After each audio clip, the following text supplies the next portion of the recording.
पुण्याचा पाणी पुरवठा बंद होणार।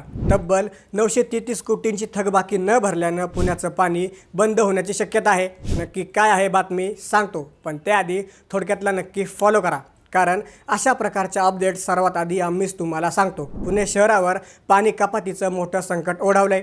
पुणे महापालिकेनं जलसंपदा विभागाचे तब्बल 933 कोटी रुपये थकवले आहेत।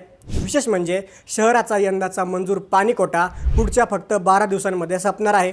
पुणे महापालिकेला वर्षाला 11.7 TMC पाणी मंजूर आहे, पण प्रत्यक्षात वापर जास्त होतोय।